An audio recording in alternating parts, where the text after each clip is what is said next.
کتاب الفتن، وہ فتنے جو اس امت پر پیش آنے ہیں اس کی وہ قسم جو دلوں پر آتے ہیں، وہ فتنے جو دلوں کو بدل دیتے ہیں، جو خیالات کو بدل دیتے ہیں۔ مسلمان ہے لیکن اس کا کوئی خیال اسلامی نہیں ہے، مسلمان ہے اس کا کاروبار مسلمانوں والا نہیں ہے، مسلمان ہے اس کی غمی مسلمانوں والی نہیں ہے، یہ مسلمان ہے اس کی پریشانی مسلمانوں والی نہیں ہے، اس کی سوچ مسلمانوں والی نہیں ہے، اس کی شادی مسلمانوں والی نہیں ہے، اس کا گھر اسلام والا نہیں ہے، اس کا بازار اسلام والا نہیں ہے، یہاں تک کہ اللہ ہماری سب کی حفاظت فرمائے ان کی مسجد مسلمانوں والی نہیں ہے۔ ایسے بن جائیں گے یہ امت والے۔ اللہ کے نبی صلی اللہ علیہ وسلم نے پہلے سے بتا دیا۔ آپ صلی اللہ علیہ وسلم نے فرمایا، یہ ابو داود شریف کی روایت ہے، حضرت عبداللہ ابن عمر رضی اللہ تعالیٰ عنہما راوی ہیں، فرماتے ہیں آپ صلی اللہ علیہ وسلم کی خدمت میں حاضر، کنا قعودا عند النبی صلی اللہ علیہ وسلم، بہت سارے صحابہ آپ صلی اللہ علیہ وسلم کی مجلس میں بیٹھے ہوئے، آپ صلی اللہ علیہ وسلم تشریف فرما ہے، فذکر الفتن فاکثر فی ذکرها، آپ صلی اللہ علیہ وسلم نے فتنوں کے بارے میں ارشاد فرمانا شروع کیا، یہ ہوگا یہ ہوگا۔ اب یہ دور ایسا ہے جو خیر القرون کا زمانہ ہے، خیریں اترتی ہیں، یہ وہ دور ہے جبرائیل اتر رہے ہیں، یہ وہ دور ہے مدد کے لیے فرشتے آ رہے ہیں، یہ وہ دور ہے، یہ سب سے بہتر دور، ایسا دور زمین نے نہ کبھی پہلے دیکھا نہ کبھی بعد میں دیکھے گی، ایسا دور، ایسی رحمتوں کا دور۔ آپ صلی اللہ علیہ وسلم تشریف فرما، صحابہ تشریف فرما، ایسے وقت میں فذکر الفتن فاکثر فی ذکرها، حضرت عبداللہ ابن عمر رضی اللہ عنہ فرماتے ہیں آپ صلی اللہ علیہ وسلم نے فتنوں کو ذکر کرنا شروع کیا، فاکثر فی ذکرها، پھر بہت دیر تک آپ صلی اللہ علیہ وسلم نے بہت سارے فتنوں کو بیان فرمایا۔ فتنوں کو بیان فرماتے ہوئے فذکر فتنۃ الاحلاس، آپ نے فرمایا ایک فتنہ ہوگا جس کا نام ہے فتنۃ الاحلاس۔ صحابی کھڑے ہوئے، یا رسول اللہ صلی اللہ علیہ وسلم یہ فتنۃ الاحلاس کیسا فتنہ ہوگا؟ آپ نے فرمایا حرب و حرب، یہ فتنہ ایسا ہوگا کہ ہر مسلمان دوسرے مسلمان کے خون کا پیاسا، ایک مسلمان کے دل میں دوسرے مسلمان کے لیے اتنی سی بھی جگہ نہیں بچی، کوئی خیر خواہی نہیں، کوئی کسی کا عیب چھپانا نہیں، ہر بندہ مسلمان دوسرے مسلمان کا دشمن، خون کا پیاسا، عزت کا پیاسا، اس کی عزت و آبرو سے کھیلنے والا، اس کی پگڑی اچھالنے والا، حرب و حرب۔ آپ نے فرمایا ایسا فتنہ، یہ ان حضرات کے سامنے بات ہے جو 7 بندے پانی نہیں پیتے، گلاس پانی باقی ہے، دوسروں پر جان نچھاور کرنے والے، یہ وہ بندے ہیں۔ پریشان ہو گئے، اچھا ایسا وقت؟ آپ نے فرمایا فتنۃ الاحلاس حرب و حرب، ہر آدمی دوسرے سے بھاگنے والا، ہر آدمی دوسرے سے دور جانے والا، کوئی بندہ کسی کے ساتھ بات کرنے کے لیے روادار نہیں، کسی کے ساتھ کاروبار کرنے کے لیے تیار نہیں، کسی کے ساتھ رشتہ جوڑنے کے لیے تیار نہیں، ہر بندہ اس قدر خود غرض بن جائے، اس قدر اس کا پیٹ اس کے سامنے آ جائے، اس کی اپنی مصیبتیں اس کو ایسا کر دیں جو سب سے دور ہو جائے۔ حرب و حرب، آپ نے فرمایا یہ فتنہ، یہ ہے فتنۃ الاحلاس۔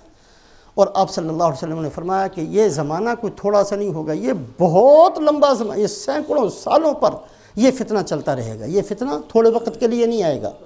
یہ فتنہ آئے گا تو بہت لمبے زمانے کے لیے آئے گا، صدیاں گزر جائیں گی، امت کے اندر یہ فتنہ باقی رہے گا۔ آپ صلی اللہ علیہ وسلم نے اس کو ذکر فرمایا، پھر آپ نے ساتھ ہی فرمایا دوسرا فتنہ ہوگا فتنۃ السراء۔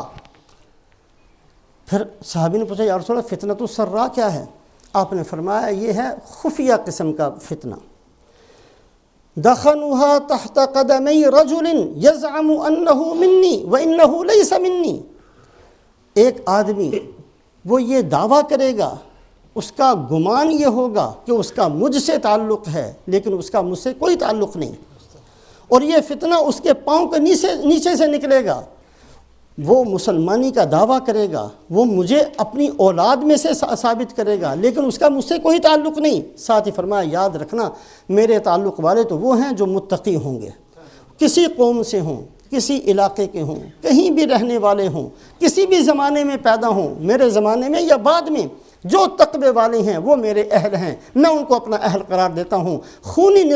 اگر کسی کا رشتہ داری ہے بھی لیکن اس نے تقوی چھوڑ دیا، وہ میری اولاد سے نکل گیا،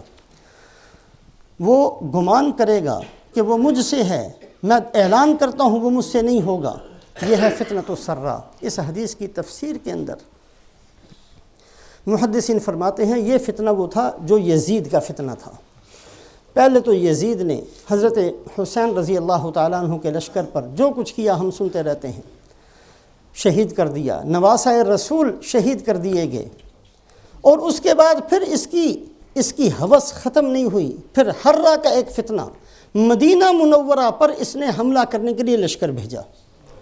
اور ان کو یہ کہہ کر بھیجا کہ جا کر حملہ کرنا، اگر تو وہ چپ کر کے میری اطاعت قبول کر لیں تو ٹھیک ہے، ان میں سے کوئی بولے اس کی گردن اڑا دینا، ان کا مال لوٹ لینا، 3 دن تک خوب جس کے ہاتھ جو آئے چھین لینا ان سے۔ یہ مدینہ منورہ، یہ وہ شہر جس میں دجال داخل نہیں ہو سکے گا۔ دجال جو بہت بڑا فتنہ ہے، بہت بڑا شیطان اور بہت بڑا خبیث ہوگا، اس کو بھی اللہ پاک دجال میں مدینہ میں داخل نہیں ہونے دیں گے، نہ مکہ میں داخل ہوگا نہ مدینہ میں۔ لیکن یہ اپنے آپ کو مسلمان کہلوانے والے، انہوں نے مدینہ منورہ پر بھی حملہ کیا۔ آپ نے فرمایا یہ فتنہ، فتنۃ السرا، اور پھر آپ نے فرمایا تیسرا فتنہ، فتنۃ الدہیمہ، سیاہ رنگ کا فتنہ، یہ ایسا ہوگا جس سے میری امت کا کوئی بندہ نہیں بچے گا، ہر ایک کو مصیبت کا سامنا کرنا پڑے گا۔ وہی بچیں گے جن کی آخرت، جو اپنی آخرت کو بچا لیں گے۔ تکلیف ان کو تو ہوگی، پریشانی کا سامنا ان کو بھی کرنا پڑے گا، مخالفت ان کو بھی سہنی پڑے گی، لیکن یہی ہے جو متنبہ ہو کر اور آنکھیں کھول کر چلتے رہیں گے، اللہ ان کے ایمان کی حفاظت کریں گے، یہاں تک کہ پھر 2 جماعتوں میں یہ ساری کی ساری امت تقسیم ہو جائے گی۔ ایک ایسے خالص ایمان والے جن میں ذرہ برابر نفاق نہیں ہوگا، اور ایک ایسے منافق جن میں ذرہ برابر ایمان نہیں ہوگا، یہ 2 جماعتیں ہوں گی، پھر دجال آ جائے گا، یہ بالکل اخیر کے اندر ہوگا۔